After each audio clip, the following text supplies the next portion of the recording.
Okay, so this time we're going to look at Lightroom Generative Remove, or like your clone stamp type brush, but with AI. So again, I'm here in the develop mode. To find this menu, you're looking for the little eraser up here in the icons on the top right. You have now several options. You have the eraser, you have the Band-Aid, and you have the stamper. So the stamper is manual. The Band-Aid is smart, but I don't think it's AI. And then the eraser, you're actually going to use generative AI for.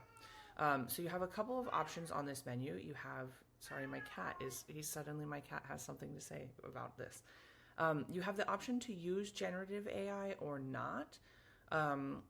If you think you can do it without, you should try it without. I typically keep it on because I don't usually have clients who care if I've used AI. But if I were shooting for like a news organization or something, well, you wouldn't really be using this tool at all. You also have detect objects. I usually keep that on. And then you've got some other things here. So we're going to start super simple. We have this first one. I like the portrait, but it has these little like screws in the wall that I'd like to get rid of. I could do this with my cat really wants to be in this video. He is making all sorts of fuss. All right.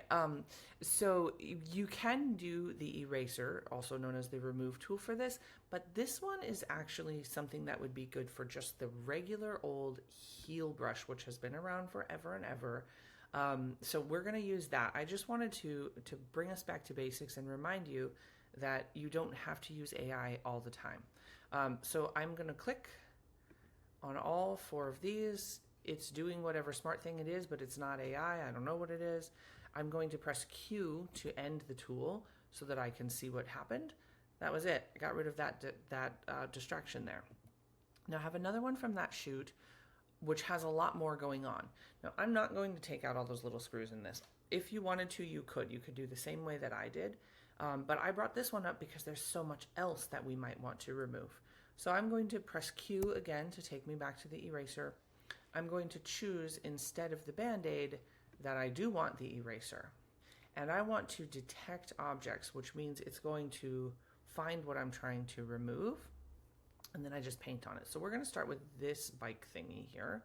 And I'm kind of on purpose not going great so that you can see. So it went a little outside of the object so it can feather in a change, but it selected the whole object even though I had squiggled part of it out. Now, it might be better if there was more here, so maybe I'm going to just add a little bit of a brush here just to make sure. Now, if I wanted to, I can just press remove right now. But one of the great things about this is you can do multiple things at a time. So I'm actually going to take all of the bike things, and again, I'm going sloppy on purpose to see what it does. The first one, that's right. This is a newer tool, so I always forget the quirks. So the first one, it will jump to.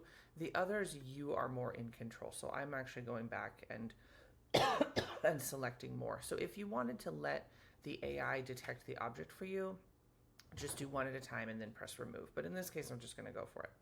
After the detection, though, the AI is going to use what it sees in the video to generate what it puts there. So we're going to press remove and we're going to wait a while. Sorry guys, I've done a lot of videos. I've got a cough now, but that's okay because we're waiting. Almost done.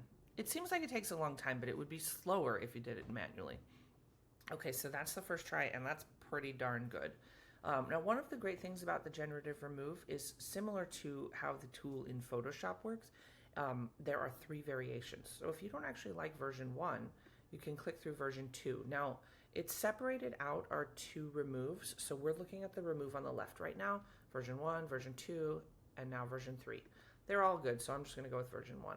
I can do the same thing on the remove on the right. I can click it first, so it says, oh, this one, and then I can toggle through my 3 different versions. There's sometimes a delay, so if you toggle fast, it won't show. We're going to say I like that. I'm going to use Q just to get rid of it so you can see. So there we go. I'm going to try this one up here on the top. Now, sometimes when you do stuff on edges, it doesn't work so well. So here it didn't actually even select the whole object. I'm going to go back in and I'm going to select a little more and press remove.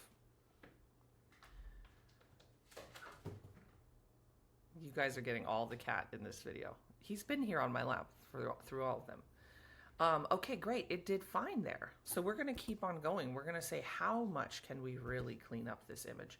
Let's see what happens if we try to take this out. Now I'm even going to get all these little lines. Normally this is something I would have done in Photoshop if I wanted to take all this out because it's pretty detailed. Now here it got her leg. That might not be good. For demonstration, I'm going to leave it on so we can see, but what it will do is it will rebuild her leg.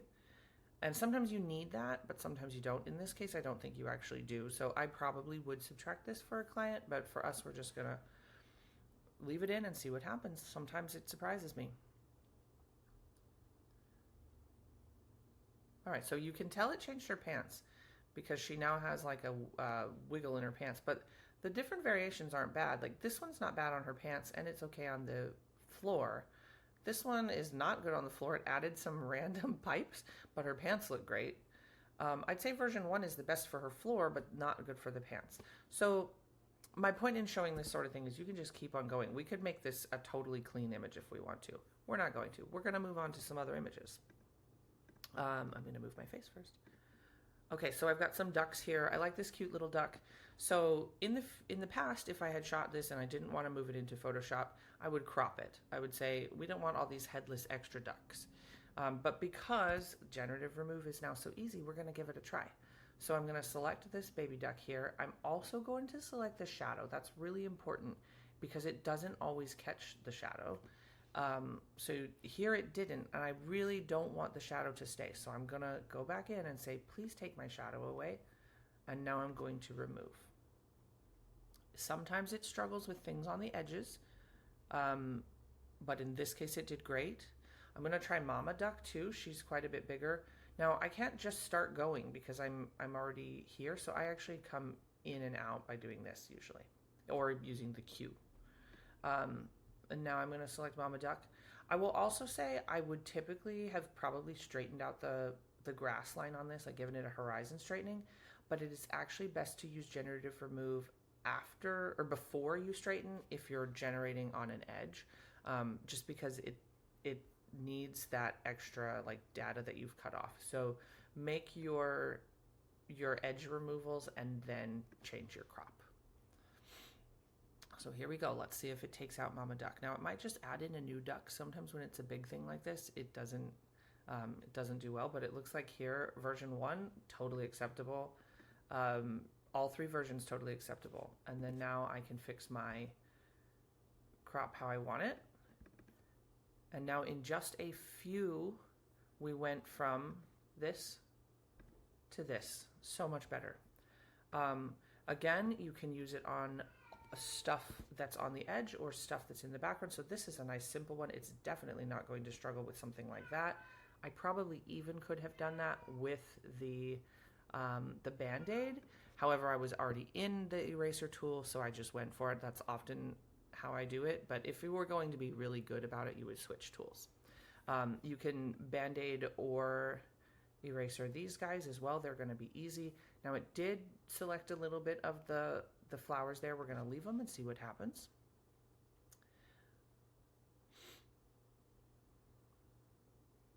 This is obviously such a simple, nice, easy tool to use. Now I'm trying to get it to give you a mess up, so we'll see how it does on this bench. Being so close to this person and being big, it may not look good. Actually, to make sure it doesn't look good, I'm going to add a hand here because AI does not do hands well. And we can see what it does. This might be the case of like, you know, you take your car to the mechanic and it doesn't do the thing. Here, I'm trying to make it look bad for you and I might not be successful. Oh yeah, here we go. See how horrible his hand looks? That is not good. You do want to watch out for stuff like that because your client will notice that. It also made a weird edge, which is not typical when it's being successful, but that'll often happen if you're taking out a big item and it's on the edge of something else. So that to me would not be a good generative remove here. I would actually delete that remove and then take it into Photoshop if I wanted to get that out. Moving on a little bit, sometimes things like this are hard to remove because it actually has to repopulate what's going there. So like what it'll try to put here is trees, but it might not do a good job at doing that. It might put grass instead. It also is going to select heads. If you leave that, then it will change the shape of their hair. But if you take it away, it could change the edging to be weird. I'm going to leave it in this case and see what happens. After this one, I've just got a couple more things to show you. All right, so it didn't do bad. It did add some random people that weren't there before. You can try some of the others here. It added more cars. Great, this is exactly what I was looking for, one that failed. So let's go back here. It added more cars and it really changed their hair. So that obviously wouldn't be the right one. That one's not horrible. I think the first one is probably your best option, and then you could go again and remove those people. So some other things I wanted to show you is sometimes you have things like this where the parent of your subject will be like, hey, can you take that pouch out of his hand? This is impossible. I just want to say, like, there's no way in Lightroom that you're going to get this to remove and have it look good. And there's probably not much of a way in Photoshop that you're going to get this to look good. So if you ever have something like that, just be realistic with, with what with what your expectations are. Because, I mean, that maybe is passable, but like his lips look funny. He's still holding something in his hand. There's just more likelihood that things will go wrong than right in a situation like that. And then also speaking about going back to basics, something like this, because AI is now available, it might be your inclination to say, oh, I'm just going to get rid of that stroller. I don't need that anymore. But actually, this would be a better candidate for cropping. So just remembering that pre-AI, we still took care of stuff like this, and there are better ways. And in this case, if I did a crop like this is a more flattering composition. So I haven't used AI, I haven't used any pixel-based corrections, and I've taken out that stroller. There's so much you can do in this generative AI tool, but that should get you started giving you the basics.